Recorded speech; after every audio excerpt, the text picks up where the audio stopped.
The MeidasTouch network hit 5 million subscribers on our YouTube today, thanks to you, the Meidas Mighty. We'll get into that, but we've got a lot of news to discuss.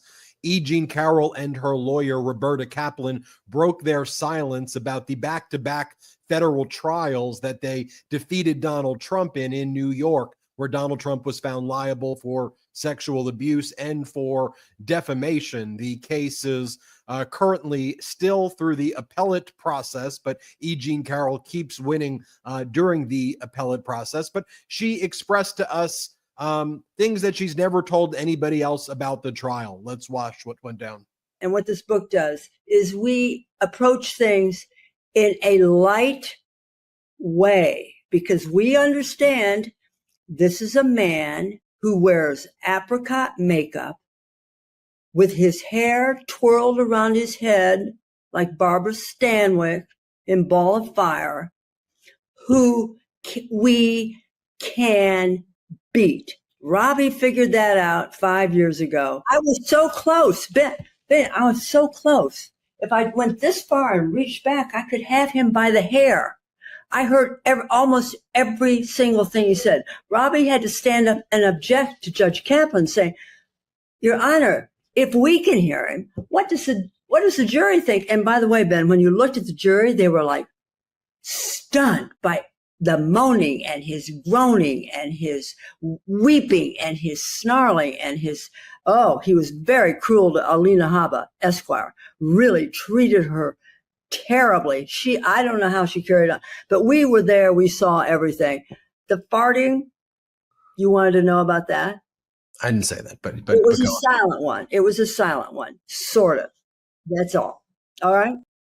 E. Jean Carroll and her lawyer, Robbie Kaplan, breaking their silence about Donald Trump perhaps breaking other things during the federal trial. The full podcast involving E. Jean Carroll and Robbie Kaplan's on the MeidasTouch podcast. You should watch the full one and listen to the full one because we actually cover a lot of ground that's never been covered before. But I start with that clip at the beginning of this episode because we have a deeply unserious, deeply unwell, sexually abusing someone who's also separately been convicted as a felon in a business records case, someone who's bankrupted businesses, running the White House right now, and is just a complete and utter disaster. The world views him as completely pathetic and weak. And here we are recording this on Thursday. And after Donald Trump spent Wednesday whining that he hasn't played golf in the past few weeks, he's leaving to go and play golf right now. And he delivered a message through his chief propagandist, Caroline Levitt, that the United States will make its determination about whether to invade Iran or not in 2 weeks. Donald Trump needs 2 weeks to assess what's going on. Now, Donald Trump says 2 weeks about everything. 2 weeks for his healthcare plan. Just give it 2 more weeks. 2 weeks to determine whether or not to sanction Putin. 2 weeks to determine what the United States is going to do regarding Putin's invasion of Ukraine. 2 weeks, 2 weeks, 2 weeks.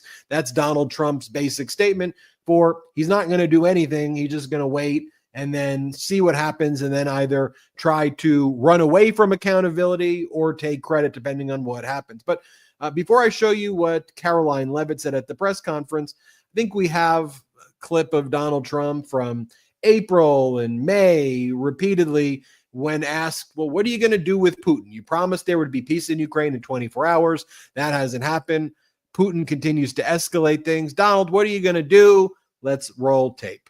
You trust President Putin? You know, in about 2 weeks. Is Ukraine doing enough to get this peace? I'd rather tell you in about 2 weeks from now. Keep saying 2 weeks about President Putin. What is 2 weeks? Give us, what is the actual date? What is the timeline? 2 weeks or less, and if it's a little more at the time, I say, but, you know, they're losing a lot of people. You see those little dates up at the top, April 27th, May 19th. Today is May 28th. So 2 weeks, 2 weeks, 2 weeks. Now we're still 2 weeks away. And today is June 19th and still 2 weeks, 2 weeks, 2 weeks. Now it's 2 weeks, though, about whether the United States is going to send its military to engage in regime change in Iran. I think that's where they're at right now. It's unclear what they're even talking about. Is it denuclearization? Is it regime change? But I want to show you what Caroline Levitt read today in a press briefing that she did. And then I want to discuss with Brett Jordy and all the Meidas Mighty how this just completely undercuts everything that Donald Trump and Benjamin Netanyahu have been saying. Here, play this clip. Now, regarding the ongoing situation in Iran, I know there has been a lot of speculation amongst all of you in the media regarding the president's decision-making and whether or not the United States will be directly involved. In light of that news, I have a message directly from the president, and I quote, "Based on the fact that there's a substantial chance of negotiations that may or may not take place with Iran in the near future, I will make my decision whether or not to go within the next 2 weeks." That's a quote directly from the president for all of you today. But Brett and Jordy, didn't Donald Trump and Benjamin Netanyahu and all the Fox propagandists and everybody on cable news say that Iran was going to have a nuclear weapon within a day or within 2 days? It was so urgent that we needed decapitation strikes right away. American troops needed to be in the ground right away because it was just days away, Iran, from developing a nuclear weapon. But now Donald Trump is saying that he's going to need 2 weeks, which is, for people following along, more than a few days. And Trump is going to go and just play golf now this weekend.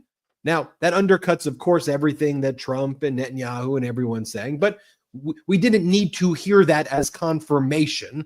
I mean, we have been hearing Iran's about to have a nuclear weapon now for a very, very long time as justification. They're about to have it. We've been hearing that probably for the past 20 or 30 years. You had former President Obama enter into a nuclear deal to denuclearize Iran that Donald Trump pulled us out of.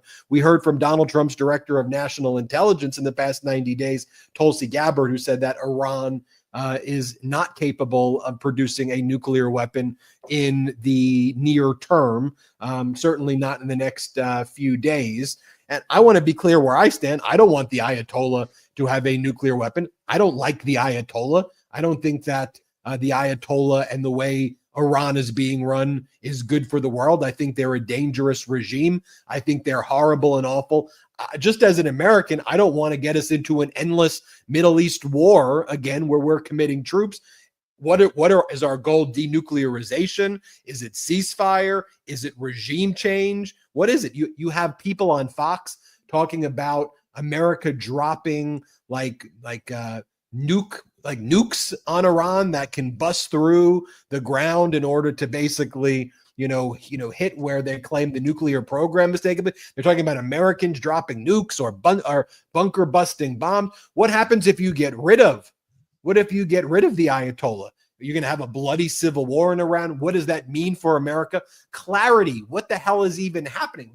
That's where I approach this, Brett and Jordy. I agree, Ben, and it's great to be here and great to see everybody. Congrats on 5 million to the whole community here. Huge accomplishment, and thank you, and congrats to everybody for being a part of this. But yeah, Ben, it makes me think this is why Trump is incapable of making a deal in any scenario. It's not just this Iran nuclear situation that we're seeing right now, but let's go back to the tariffs. In order to make a deal, all parties in the deal need to understand what the other party wants. And if there's no clarity as to what the end game is, what the actual goal of the deal that is in question is, then how could you possibly negotiate and how could you possibly move the ball forward? So with the tariffs, we heard Trump say every kind of thing in the book. Oh, this is going to make America rich. We're going to be richer than ever. We want these tariffs. These are actually going to be permanent and everybody's going to be rich and I'm going to be handing out money. We also heard this is a negotiating tactic and we actually want the other countries to lower their tariffs. But then when people in the administration were asked about, okay, so if they lowered their tariffs to zero, would you take away their tariffs? They go, no, that's not actually what we want. How could the other party actually know what they should be doing if you don't have a clear sense of what you want? And that's what we're seeing here in this Iran situation. Do you want to denuclearize Iran? Do you want to do regime change in Iran? And we're not hearing what the actual plan is here, but it's very clear that Trump and this administration are willing to send Americans into war for this. They're willing to join this war. And I want to be clear, too, that we are already very much involved in this effort, mostly from a defensive capacity, but we are very much involved in this war to the point where Wikipedia even lists the United States as one of the belligerents in the war along with Israel. So we are well a part of this already. Now we got to see, how deep we're going to go into this thing. And I've heard my entire life, Ben, as you said, at least 2 decades, probably more. I've heard Iran, they're going to have a nuclear tomorrow. They're going to have a nuke tomorrow. They're going to have a nuke tomorrow. It's coming 3 days away. We better take action. So finally, I've heard that through, by the way, administrations of both parties. And so finally, former President Barack Obama negotiated this deal. We saw Iran's nuclear program go to like zero, like they were no longer doing anything as far as a nuclear weapons program is concerned. And one of the first things Trump did in the middle of his term, he threw that deal right away. And ever since then, they have been building back their nuclear program.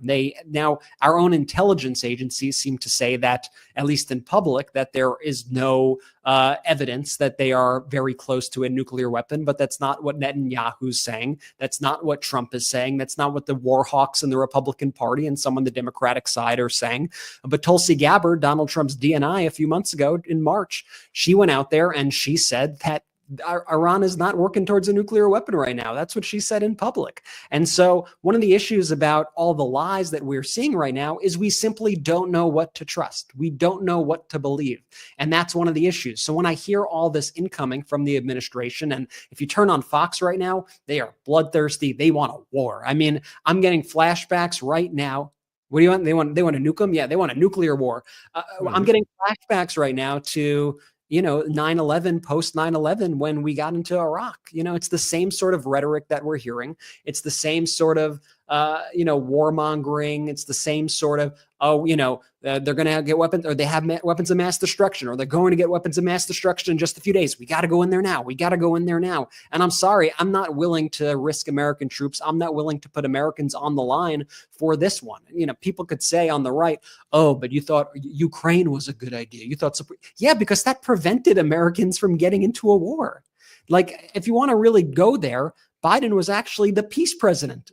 Biden actually kept American troops out of war, kept American troops out of Ukraine, kept them out of that conflict by giving the support that we gave. Biden actually pulled our troops out of Afghanistan, and you criticized him for it because it wasn't perfect, because he was dealing with the fact that Trump completely screwed the whole thing up by releasing 5,000 Taliban prisoners. So don't give me that crap. Let's look at the reality of the situation. And we see right now that this Trump presidency and the way Fox is going, it feels much more like a Bush 3.0 than anything else. I think everybody should be concerned right now that the Republican Party right now is ramping up this war machine, just like they did in the post 9/11 world. Jordy.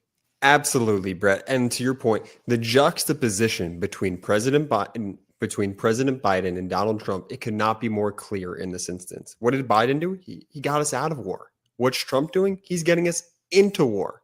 You don't elect leaders because nothing wrong is going to happen and bad things won't happen. You elect the leaders for when inevitably bad things happen, that they're there to meet the moment and help guide you through bad and difficult situations.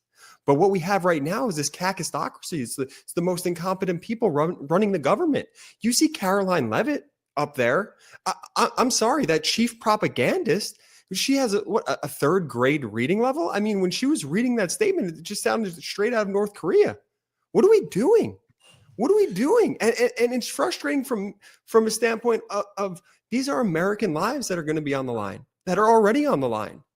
And the Donald Trump and the Trump regime, they're just going to get a pass because Fox News is buffering up their coverage and getting, all of their viewers excited about nuclear war, this and no, none of this that we're witnessing is okay. Yeah. And again, this is why it's so freaking important to elect leaders that actually know what the heck they're doing and don't just want to put their fingerprints on everything, because that's what Donald Trump is doing in this presidency, right? When it comes to the tariffs, why is he doing that? The economy, right?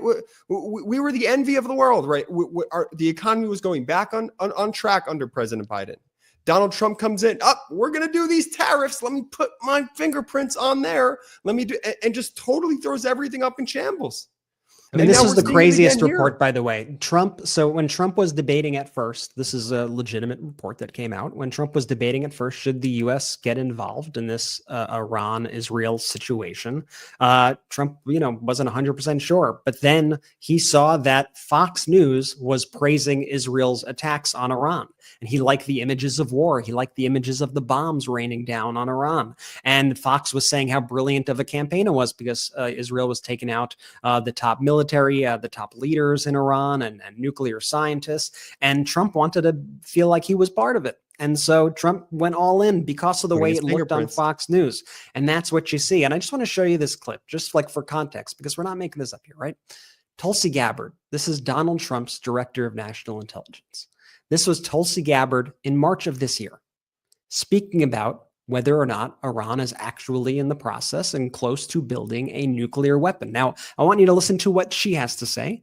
Then I want you to listen to what Trump had to say in response to her comments when Trump was asked about what Tulsi said, the intelligence, what they said about what is going on. Check this out. The IC continues to assess that Iran is not building a nuclear weapon, and Supreme Leader Khamenei has not authorized the nuclear weapons program that he suspended in 2003. How close do you personally think that they were to getting one? Because Tulsi Gabbard testified in March that the intelligence community said Iran wasn't building a nuclear weapon. I don't care what she said. I think they were very close to having it.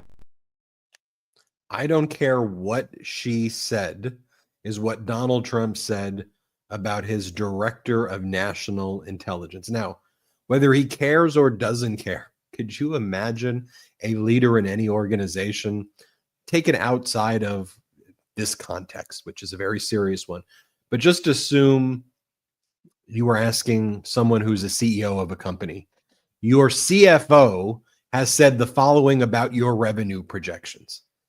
I don't care what the hell my CFO has to say about revenue projections. How do you think the stock would do of that company? And do you think investors would want to invest in that company? Now you bring it here to the context of the director of national intelligence, the top intelligence official in the United States who has access across all agencies to what's supposed to be the best available data. And Donald Trump says, I don't really care about it at all. And then I'll show you this clip right here. This is Benjamin Netanyahu over the years, over the decades, various formats in various locations saying Iran is a few days away from getting a nuclear weapon. He says it over and over and over again over the past few decades. And again, I want to be clear. I don't want Iran to have nuclear weapons. If I believed that Iran had a nuclear weapon and was about to use it against the United States or against our allies, yes, you can convince me that action needs to be taken immediately. But you need to stop lying to me over and over and over again about literally every single freaking thing, because we're talking about the lives of our soldiers. So stop making it up and then just expecting us to be like, whatever. I mean, here, let me show you these receipts again. Play this clip. The deadline for attaining this goal is getting extremely close. And Iran, by the way, is also outpacing Iraq in the development of ballistic missile systems that they hope will reach the eastern seaboard of the United States within 15 years. By next spring, at most, by next summer, at current enrichment rates, they will have finished the medium enrichment and move on to the final stage. From there, it's only a few months, possibly a few weeks, before they get enough enriched uranium for the first bomb. The foremost sponsor of global terrorism could be weeks away from having enough enriched uranium for an entire arsenal of nuclear weapons. That would place a militant Islamic terror regime weeks away from having the fissile material for an entire arsenal of nuclear bombs. If not stopped, Iran could produce a nuclear weapon in a very short time. It could be a year. It could be within a few months, less than a year. Then recently they said a few days. And now Donald Trump says that he will decide what he's going to do in 2 weeks. So Caroline Levitt was asked, thought a good question by a reporter. Donald Trump says 2 weeks about Russia. He says 2 weeks about everything. What's going to really happen in the 2 weeks? And now you'll notice Caroline Levitt's strategy, because there's no good answer to it. She attacks former President Biden and just keeps on blaming Biden for the current situation. And then she goes on to take credit. She says that Trump deserves credit for the peace negotiations between Ukraine and Russia. That by Donald Trump saying 2 weeks, Russia and Ukraine have had some very successful peace negotiations, which is false. If anything, things have gotten much worse, especially over the past few days, with Russia attacking Ukraine using Iranian drones, by the way, and ballistic missiles, killing people in Kyiv and across Ukraine. Here, play this clip. There's still a substantial chance, is my question. I'm not going to get into the reasoning and the rationale the president believes that, but that's his position, and he will make a decision within the next 2 weeks. Caroline. Sure. Thanks, Caroline. President Trump has said previously in regard to Russia, he's used this phrase about 2 weeks several times in terms of like, we expect like a 2 week deadline and then you give another 2 week deadline. How can we be sure that he's going to stick to this one on making a decision on Iran? Well, in those deadlines, as you've seen in respect to Russia, Ukraine, might I add, these are two very different, complicated global conflicts, as you know, that the president inherited from our previous incompetent president in the weakness of the previous administration. And the president has spent a tremendous amount of time and effort cleaning up these crises that were caused by the last administration's just complete dereliction of duty on the world stage and American weakness. Now we have American strength again. With respect to Russia and Ukraine, because of that American strength and the president's leadership, we have seen these two sides engage in direct negotiations. And the last time the president said 2 weeks, you saw Russia and Ukraine have direct negotiations for the first time in years. And so the president is always interested in a diplomatic solution to the problems and the global conflicts in this world. Again, he is a peacemaker in chief. He is the peace through strength president. And so if there's a chance for diplomacy, the president's always going to grab it. But he's not afraid to use strength as well, I will add. Francesca. I don't even know what you're adding other than being a horrible human being to the world, adding your existence as just a vile and horrible, lying human being. I mean, to pivot that to attack former President Biden when the simple question was, what are you going to do in the next 2 weeks? That was the question. And then she says, attacks Biden. And then she says that there was some great conversations that happened between Ukraine and Putin as a result of Donald Trump saying 2 weeks. You know, the Trump 2 week scam, because Trump says, like, I started off by showing the E. Jean Carroll video for a reason, because at his core, Donald Trump is a sexual abuser, right? Donald Trump is a felon. He is a con artist. He is a scammer. He is a bankrupter. He is a loser. He's someone who joins a sports team or join a football team, and then he gets tackled, and then he quits the sport. He's someone who shows up at the G7, and when he was not the center of attention, and when there was adult leadership taking place and adult conversations, no offense to like spoiled brats or like third graders or whatever, it was like he showed up at the sleepover party in third grade or fourth grade, and nobody wanted to hang with him and no one thought he was cool. So he called his parents and went back home and came up with like an excuse to try to leave, because at his core, he is a loser. He never had friends. People don't like him. He's a bad guy, and he ruins things. He ruins things. So one of the qualities is Taco, that Trump always chickens out. But part of the mechanism of Taco is 2 weeks. It's a defensive mechanism for him to just be like, let me just see what happens. And if it goes bad, I will blame aside for it and take credit that I didn't do something. If it goes well, I will try to take credit for it and pretend that I did it. Now, that style of non-leadership results in one thing over and over again in his career, and we're seeing it now for our country: bankruptcy. that's where it leads, because that's not an effective way, to say the least, about being a leader. I'm not talking even about a Democratic policy or a Republican policy. I'm literally talking about being an adult, being a leader, meeting deadlines. If you are invited to a conference where you're one of the main participants, especially if it's the G7, you stay for both days. You don't go home like a little baby. Even if they're being mean to you, you stick it out. You stay both days. You meet with the people. You handle business. You go back home. And when you're dealing with crisis, you confront it. You show leadership. You talk about things. You don't go 2 weeks and then go, "Ooh, I like that strike by Israel. I did it. I don't like that strike. Ooh, I don't like it." And I think one of the things that Donald Trump was reacting to, with a lot of this, and this, changed the dynamic. I think Trump looked and saw that Iran was firing ballistic missiles into Tel Aviv and into southern Israel, and they landed some missiles at some pretty high value targets. So I think Donald Trump went from going, he goes back and forth. I think he goes from thinking that, oh, I'm going to do this, I'm not going to do this, I'm going to do this, I'm not going to do this. And no one knows what the hell he's doing. And so when we come back, I want to share with you things that you're not seeing anywhere on cable news. I want to show you what world leaders are saying about Donald Trump that is not being covered here.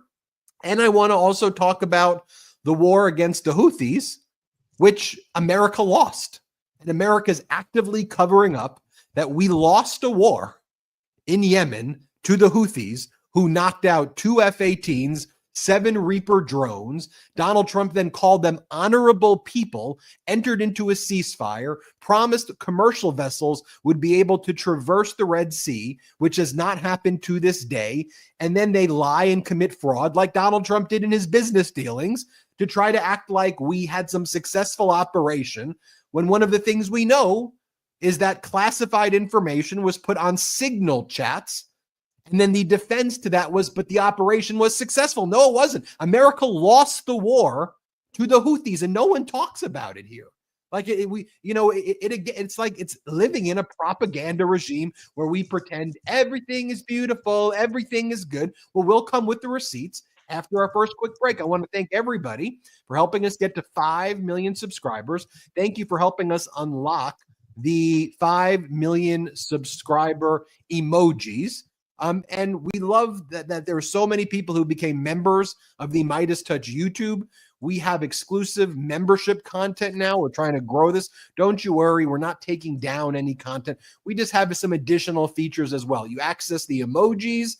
And also, I do an Ask the Editor feature with Ron Filipkowski. So become a member on YouTube. It's easy. You can gift memberships to people. And since we don't have outside investors, it's the way we've grown this network. So become a member now. We'll be right back after our first quick break of the show. Look, I'm going to be honest. I love soda, and I've loved soda my whole life, well into my 20s and my early 30s. And with all that sugar, though, I just know the compounding effect. Well, I needed to try something different. Olipop is a new kind of soda that provides the classic soda taste with the health benefits of functional ingredient blend to support digestive health. Olipop is reimagining soda with high fiber and only 2 to 5 grams of sugar per can. Olipop is sold online and available in almost 50,000 retailers nationwide. Now, almost every American has some sort of relationship with soda, from their childhood or their adulthood. Some people grew up drinking it all the time and then quit, and some people are still addicted to it like me and are trying to quit.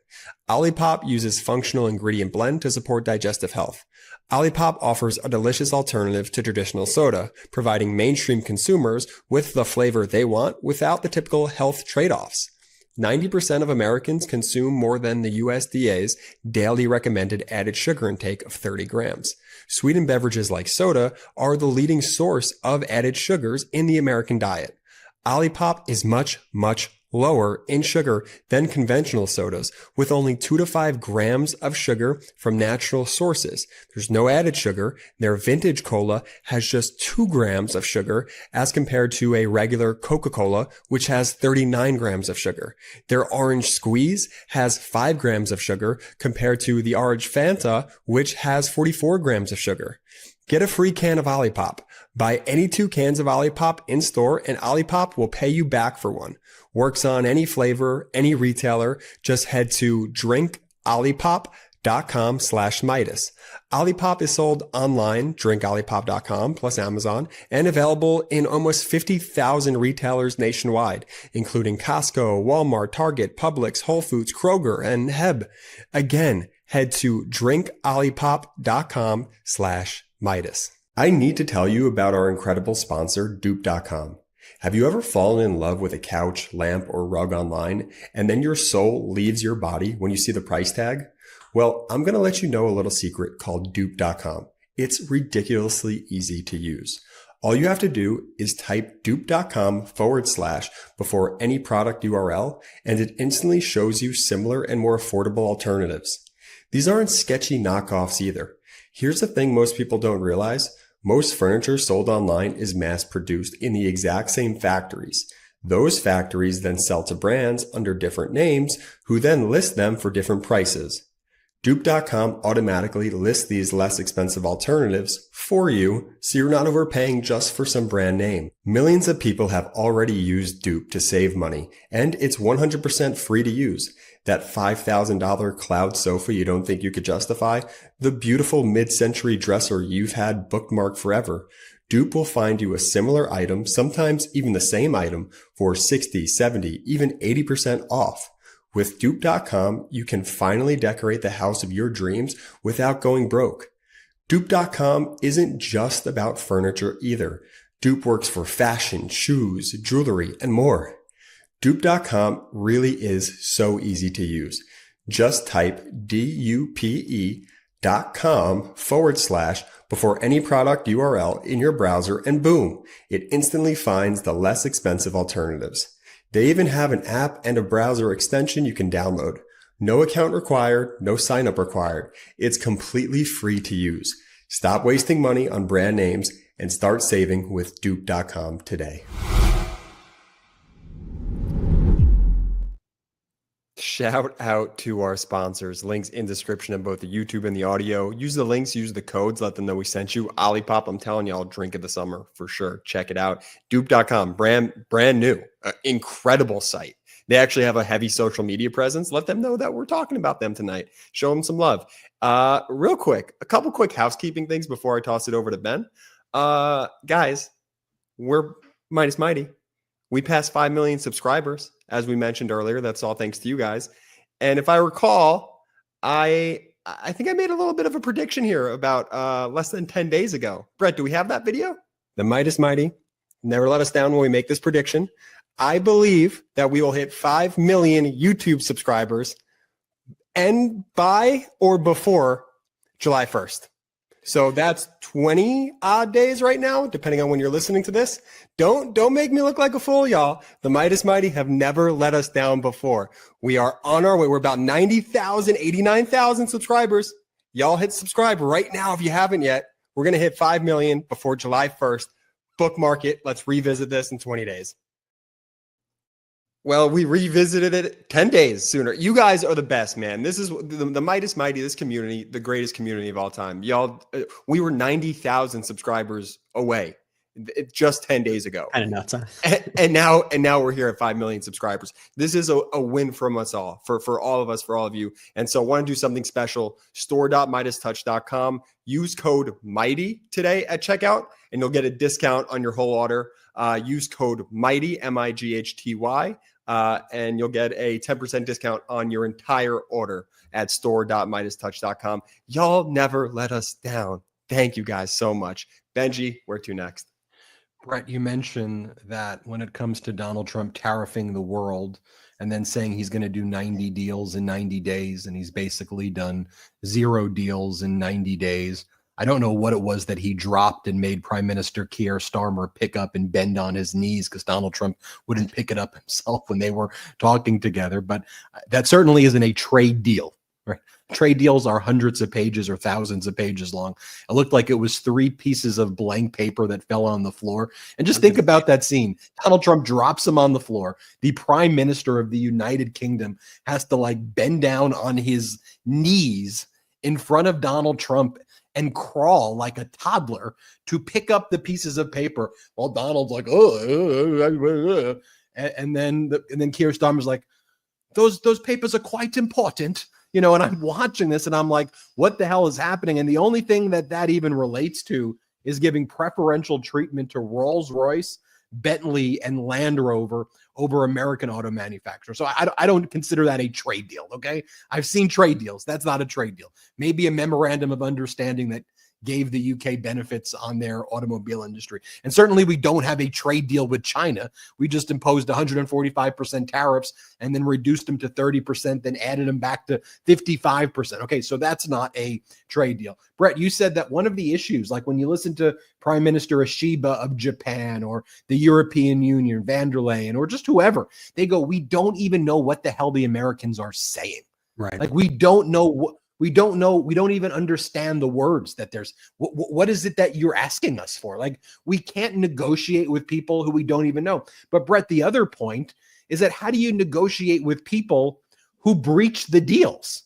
When it comes to Iran, Donald Trump's the one who pulled out of Obama's nuclear deal. That didn't just involve the United States. It involved a lot of our allies in the G7. It also brought in China and Russia. It had a lot of control mechanisms, and Donald Trump breached that agreement. So Ben, I'll go further than that. I'll go further than that for a second, right? Because you could say, oh, but that was Obama's deal, so this is going to be his deal, so he'll obviously stick to it. Well, may I present to you the USMCA, the US-Mexico-Canada trade deal that we did, that Trump did in his first term, that he now has literally said, I think a couple times, he's been like, whoever did that deal is an idiot. Like he will say things. It's like, you did the deal, actually. You're the one who did that deal, and you blew it up. There's countless examples. Trump did the trade deal with Japan. So when he's now negotiating with Japan and saying it's a horrible deal, they're like, that was your deal. Like, what is it that you want us to do? And then you ask Don, of all of the bad faith and all of the things that he's doing and all of the fake deals, though, he's been asked, what is the deal you're most proud of? Because our corporate media here treats him like a toddler, and they don't care about accountability. It's like, Donald, what of all of the amazing deals he's done none, he's done zero deals, and everything he's done has been wrong. What would you say is the deal that makes you the proudest? And he's and he lives in this like fantasy world. It would be like, Ben, what is your greatest accomplishment that you've done over the past year? And I was like, oh, it's easy. The past accomplishment was I ran 5 marathons and I did them in record time, and it was incredible. I beat the fastest runners in the United States. There was nobody faster than me, and it was an incredible achievement. And then after I ran my last marathon, I did a speech in front of a crowd. It was so big, 50,000 people showed up, and the speech was so good that they're going to award me a Nobel Peace Prize. They say the committee's already voting on it, and they said the speech you've done was so good, and they said, you know what? We're thinking about giving you 2 Nobel Peace Prizes. Like it's easy to just make just like random things up. Like, so, but it's like, but Donald Trump is doing that where the counterparty is like India. They have like 1 billion people, and the ramifications are real.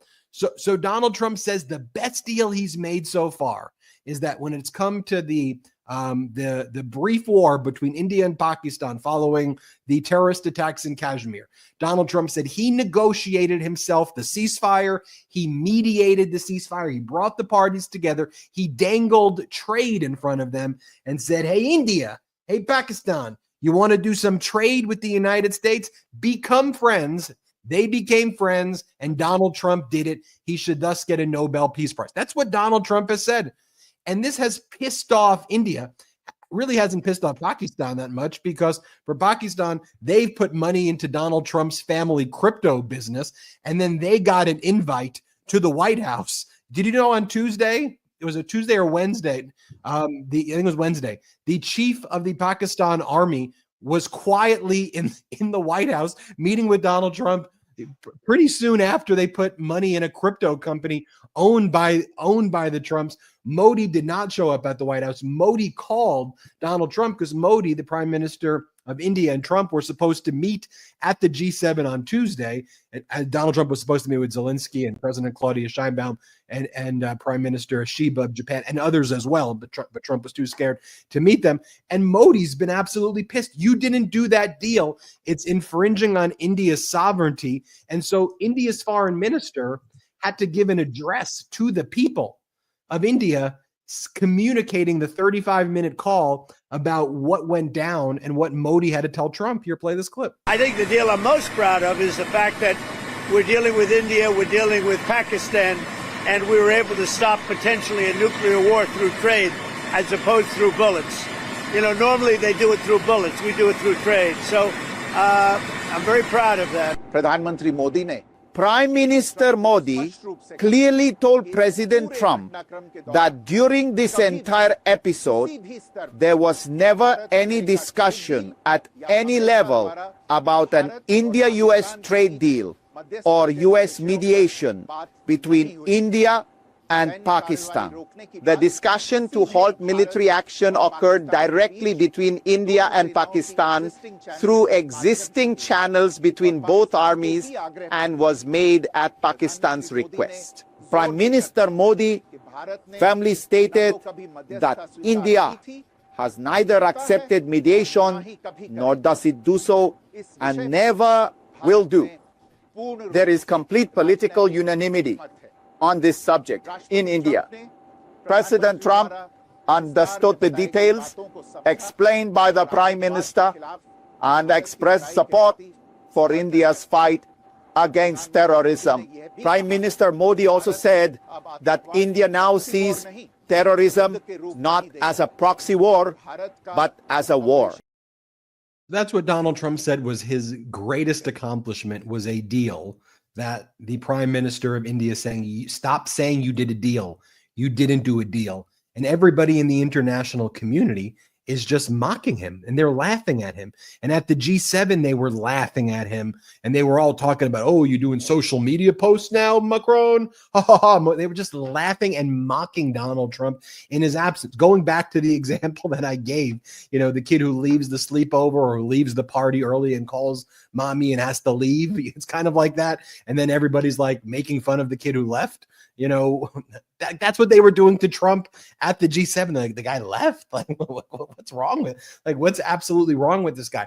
And just think about it like this: Trump's lied and claimed that Xi Jinping had phone conversations with him before they ever spoke. And Donald Trump's like, I told Xi Jinping, don't be embarrassed that you've called me. It's okay. You have nothing to be ashamed about.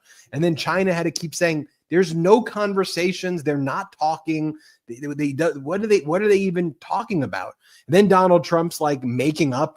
He's like, the Ayatollah wants to come to the White House. He wants to meet me right here in the White House. And here, I'll show you what Trump said. And then Iran, through their UN delegation, had to respond. And they're like, no, we don't want to come to the White House. We have no interest in being there. We're not going to negotiate under threats. But here's what Donald Trump said about the Ayatollah wanting to come to the White House. In the end, they decided not to do it, and now they wish they did it. And they want to meet, but it's a little late to meet, but they want to meet, and they want to come to the White House. They'll even come to the White House, so we'll see. I may do that, but it's a shame could have been done the easy way. You know what's a shame? That I find myself thinking the Ayatollah is probably right when it comes to who's telling the truth in this situation about coming to the White House. And as an American, I do not, as between the guy there with Donald Trump, who's speaking with the Juventus Italian football club behind him. I don't know if people on audio, you can't see it, but to our viewers, there's a football team for Americans, a soccer club, randomly standing behind Donald Trump as he tries to bait them later on in that press conference to make anti-trans remarks. And they did not take the bait. But he's speaking with Juventus, and he's, again, just saying, you know, the same type of Oval Office press conferences where Donald Trump claims that there's a genocide taking place against white South African Afrikaners, you know, directly. And then Ramaphosa, the president of South Africa, brings the white agriculture minister from the party who like represents the white Afrikaners. And Ramaphosa's like, do you think that this white guy would be here, Donald, if we're doing a genocide against the white? He's here. Speak, white guy. and then the agriculture minister's like, yeah, I'm a white guy. We're not being genocided here. We don't know what you're talking about. And then the people at South Africa are like, yeah, we think you're crazy. There's violence. There's issues with raids against farms that affect black South Africans and white South Africans. But the guy's a loon. Trump's a lunatic. We're dealing with an actual lunatic. Again, that's why I started the episode with the E. Jean Carroll clip, because, again, we're dealing with someone who's always a liar, who's a fraud, who's a sexual abuser, who's a crap human being. And it just sucks. Not just as an American, when you have Xi Jinping, making these comments and seeming like a more responsible actor than Donald Trump, that's crazy as an American to have to be like that. But when I follow the objective data and I'm saying based on what we know right now, who's probably more accurately telling the truth in this specific situation by looking at the external data, what a horrible observation to even have to make in a situation like this. And I want to talk about, and I want to turn to as well. Let me show you this clip first, though, too, where Donald Trump, again, with Juventus Football Club in the background. Okay, that's where he decides to say this, how he doesn't want a ceasefire at all, and that he wants unconditional surrender, unconditional victory against Iran. Here, play this clip. For that, he was never for open borders, and he was never for, if you think, he was never for transgender for everybody, or men playing in women's sports. He was never for that. Have you ever had women? Could a woman make your team, fellas? Tell me. You think? You're being nice. What do you think? Think a woman could make the team? General managers, what do you think? Difficult. You do say it. We have a very good women's team, though. You do have, right? Yeah. But they should be. Do we have the other clip, Brett, by any chance, where Trump says it's with there? He says we don't want ceasefire. Do we happen to have that other clip, Brett?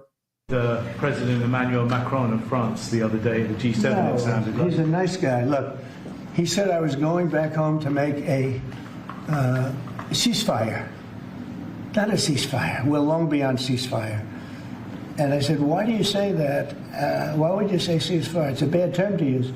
Because a ceasefire means like everything's going swimmingly, we'll take a little time off. It's not. We're not looking for a ceasefire. We're looking for a total, complete victory. Again, you know what the victory is. No nuclear weapon. Mr. President. So I thought it was a very badly worded statement by him, and obviously I let him know that. On the southern border, you've had record. Wouldn't you want a ceasefire to then negotiate a denuclearization? And if you're making social media posts like unconditional surrender, !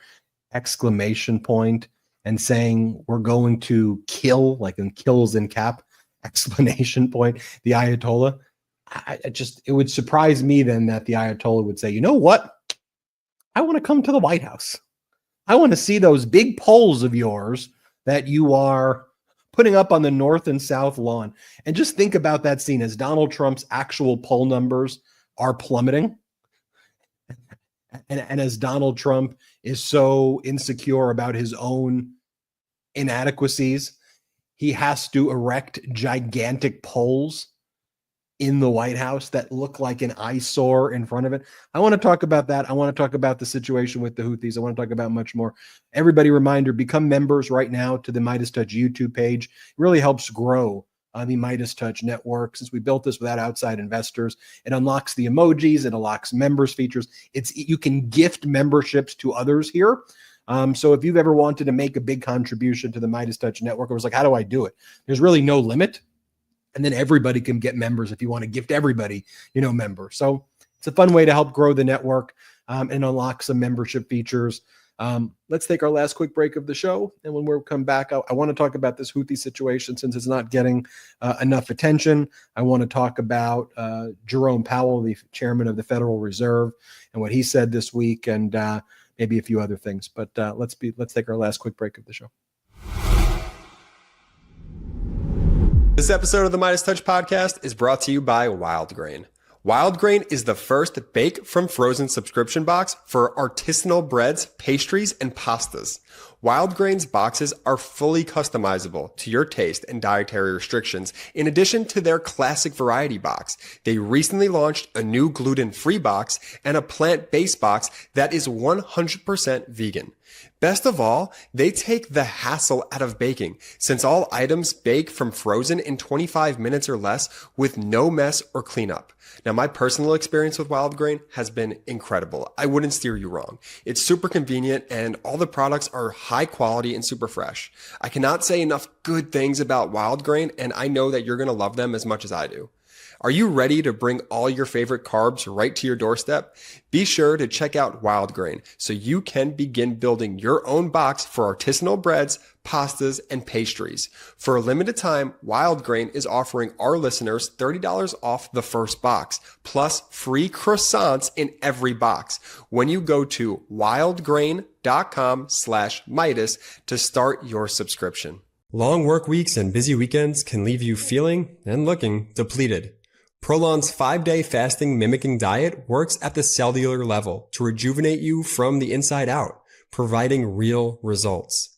And now they're upping their game with the new Next Gen 5-day program, delivering the same science-backed benefits in a cleaner, more convenient, and more flavorful format. Prolon is a plant-based nutrition program featuring soups, snacks, and beverages designed to nourish the body while keeping it in a fasting state, triggering cellular rejuvenation and renewal. NextGen builds on the original Prolon with 100% organic soups and teas, a richer taste, and ready-to-eat meals. Developed over decades at USC's Longevity Institute and backed by top US medical centers, Prolon has been shown to support biological age reduction, metabolic health, skin appearance, fat loss, and energy. Now, I did the 5-day program and I feel so much better. Now I can't wait to experience Prolon Next Gen and continue to see results. For a limited time, you can be first in line to experience the new Next Gen at special savings. Prolon is offering the MeidasTouch podcast listeners 15% off site-wide, plus a $40 bonus gift when you subscribe to their 5-day program. Just visit prolonlife.com/Meidas. That's prolonlife.com/Meidas to claim your 15% discount and your bonus gift. prolonlife.com/Meidas. Delete Me makes it easy, quick, and safe to remove your personal data online at a time when surveillance and data breaches are common enough to make everyone vulnerable. As someone with a public profile and active digital presence, I know just how unsettling it is to realize your address, phone number, or even family members' names are floating around on dozens, sometimes hundreds of data broker sites without your permission. That's why I signed up for Delete Me. Delete Me does all the hard work of wiping you and your family's personal information from data broker websites.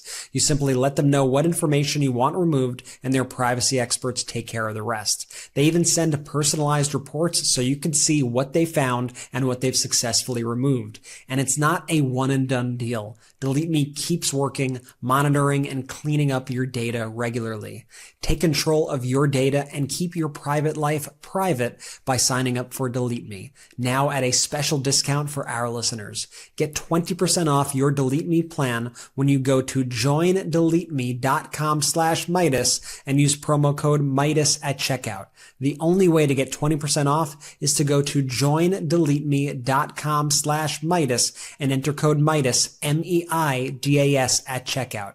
That's joindeleteme.com/Meidas, code Meidas.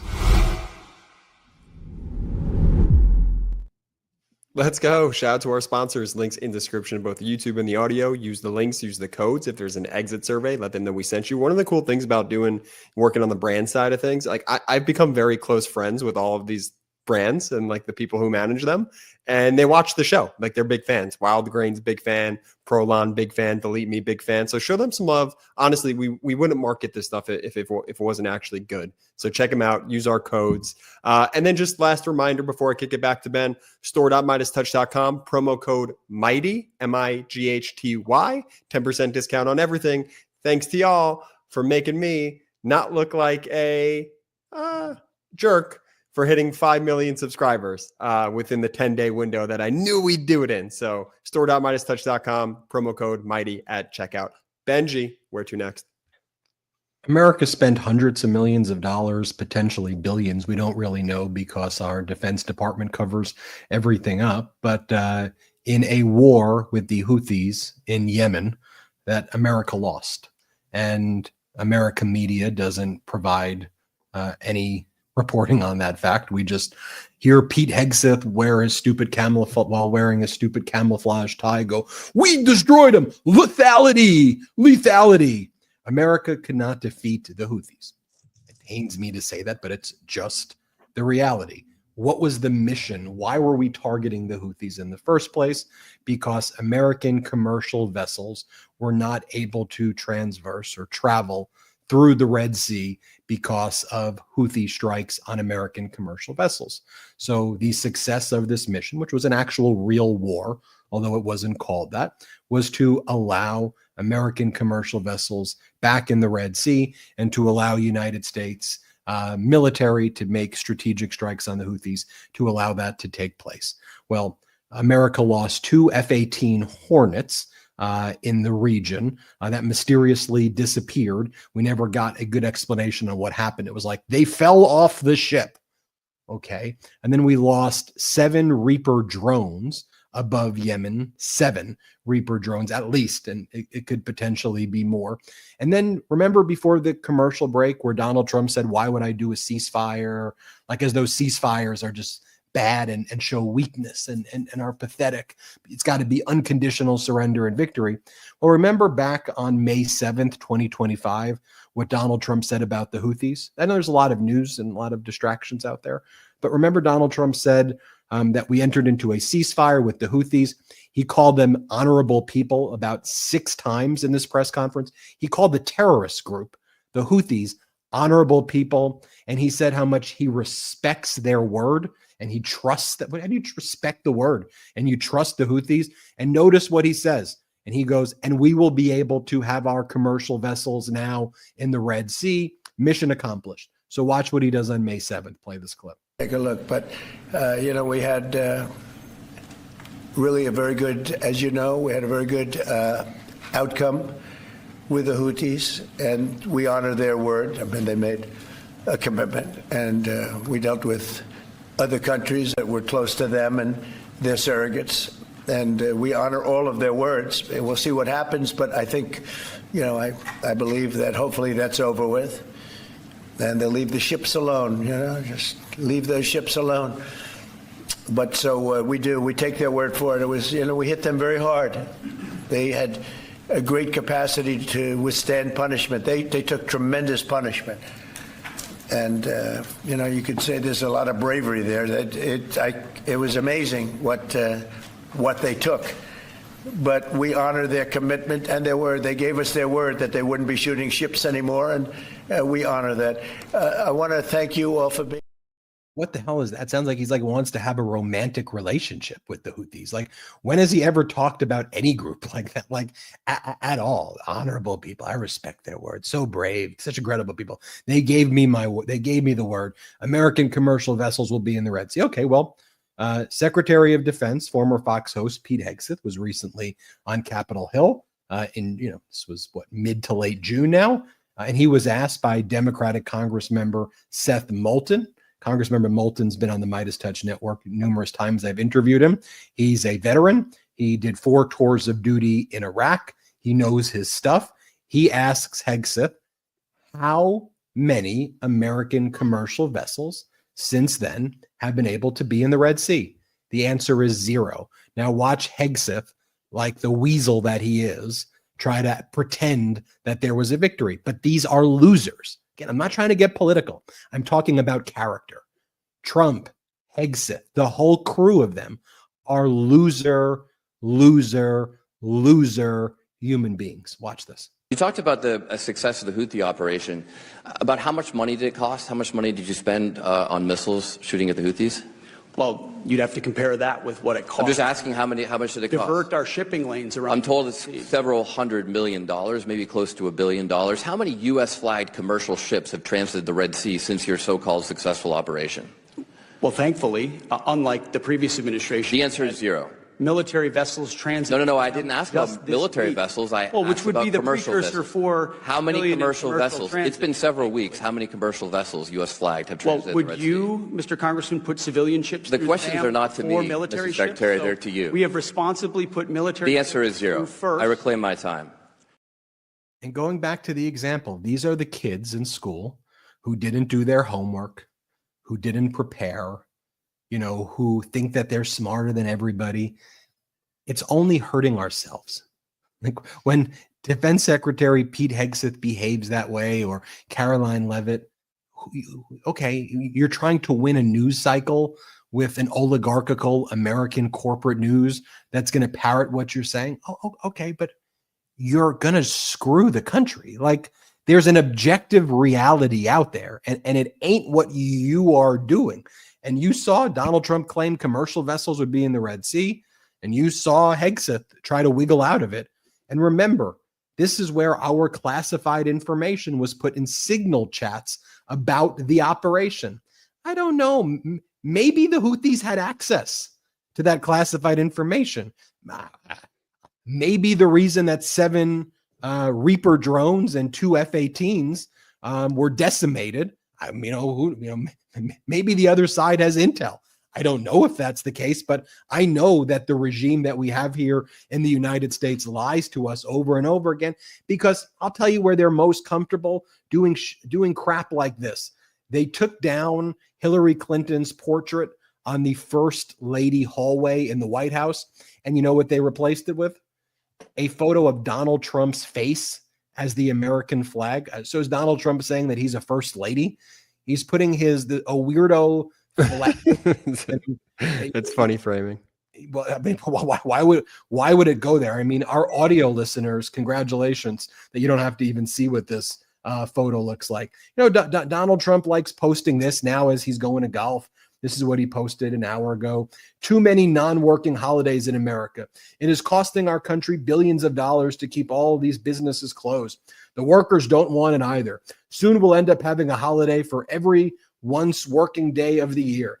It must change if we are going to make America great again. It's because Donald Trump is a racist and doesn't like Juneteenth, and that's now how he's messaging this, that's his way of winking as he's going to play golf while there could be on the verge of World War III or nuclear chaos breaking out.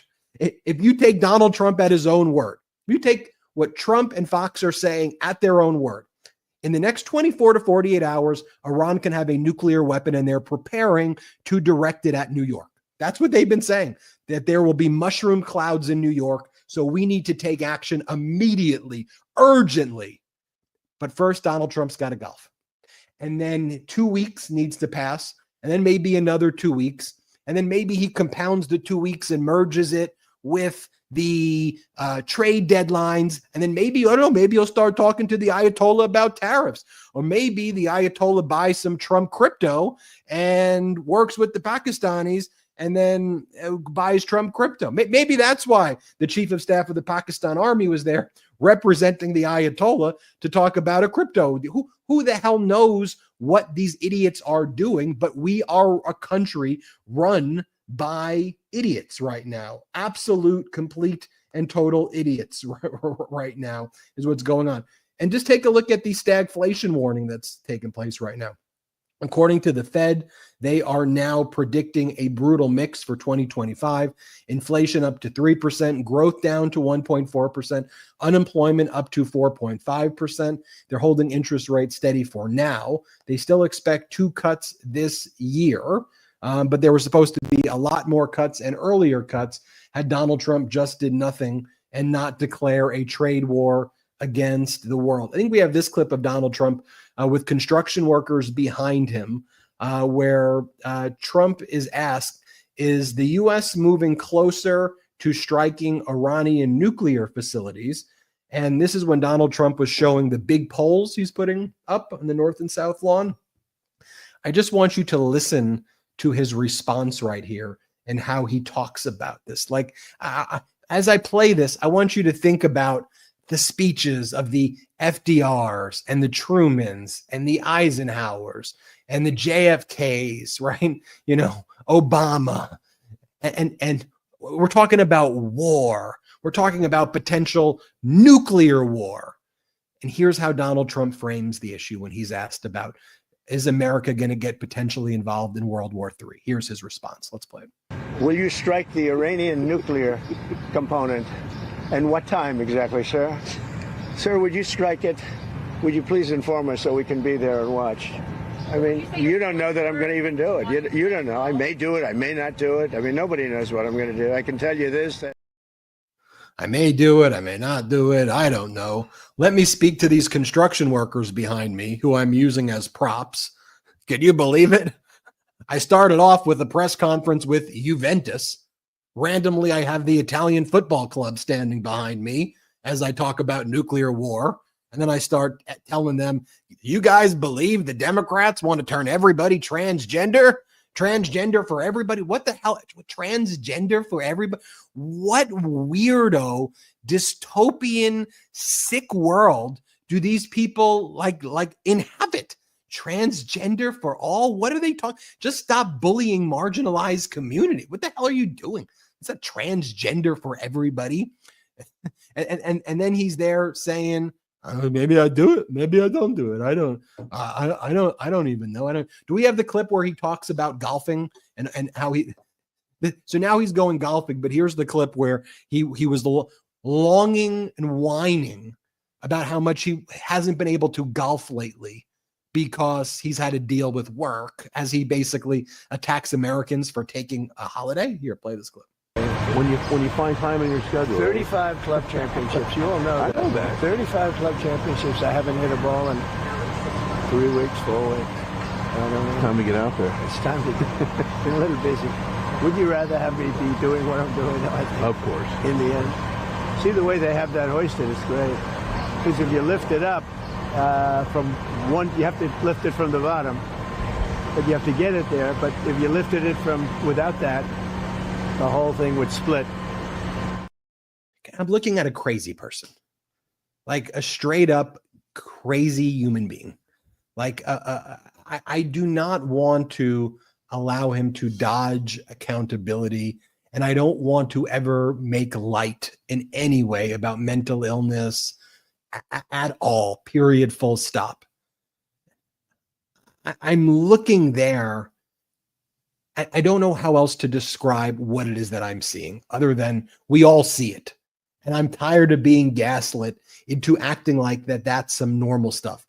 Because I'm telling you, in the international community, when you see what they're saying at the G7, when you see what they're saying outside of the G7, human beings other than our zombified contingent of Americans who are into this stuff, and the rest of the world's like, what the hell has happened to America? And kind of the Fox News and cable news propaganda, that's not normal. And most Americans, though, to the international news, and you saw us all out there protesting on No Kings, like, we recognize that's not okay. That's not normal. I don't even need to give it descriptive language other than you've observed that. And we just know, no. Basic. I'm talking about in any position, anywhere. Could you imagine if in your company or in a nonprofit or in a social gathering, you just had someone who was going around saying 35 club championships when he didn't win 30, he like makes up that he wins 35 club championships. You want me to tell you about the war? I don't think I can tell you about the war. What in the hell is that, Brett?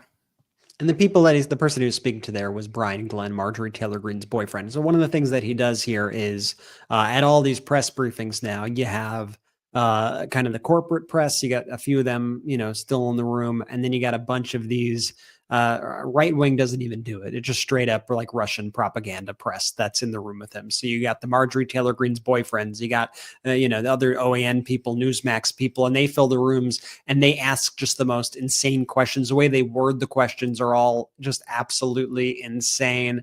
I think it's. Let me see. If I remember correctly, there's like the question that they asked Levitt this morning about Lindsey Graham. And it was like just everything about the way they asked the question and everything just showed you the level of reporter that we're dealing with in this new regime. Watch this. So Rhino warmonger Lindsey Graham, he recently called on the U.S. to go all in. That's quite the lead to a question.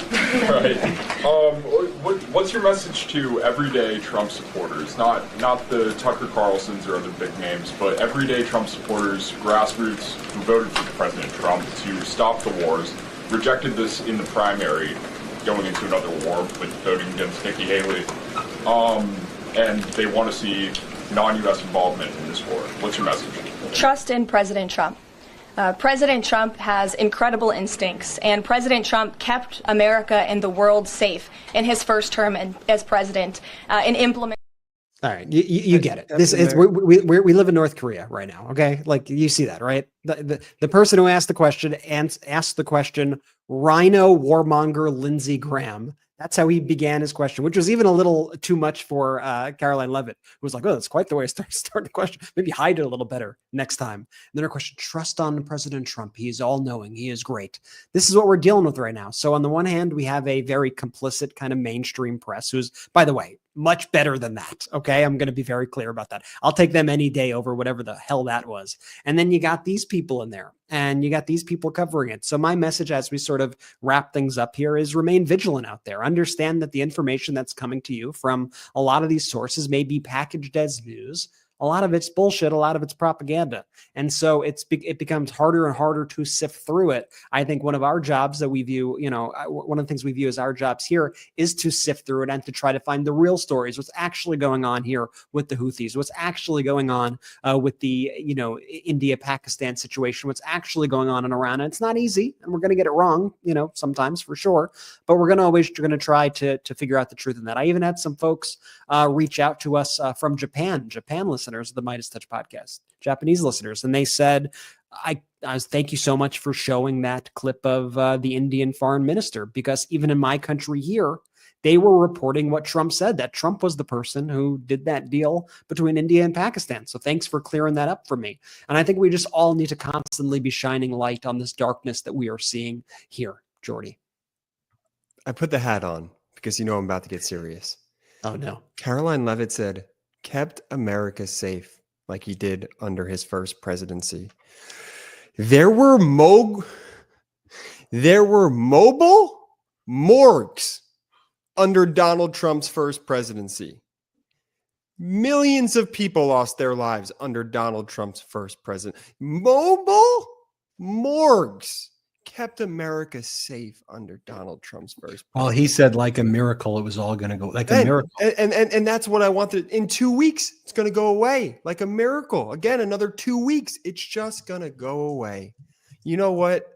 Unfriggin' believable what we witness day in and day out. But Meidas Mighty, I truly thank y'all for sticking with us every step of the way, putting your heads down, taking the receipts and the data that we bring to this show and spreading it with your larger communities, because we refuse to be gaslit by folks like Caroline Levitt and Donald Trump and this Trump regime. Benji?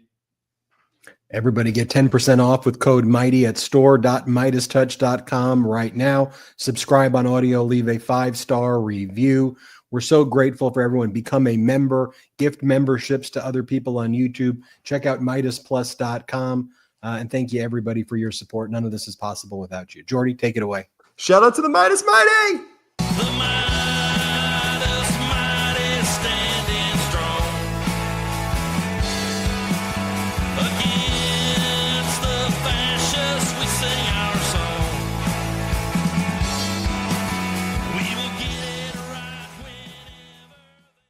Can't get enough Meidas? Check out the Meidas Plus Substack for ad-free articles, reports, podcasts, daily recaps from Ron Filipkowski, and more.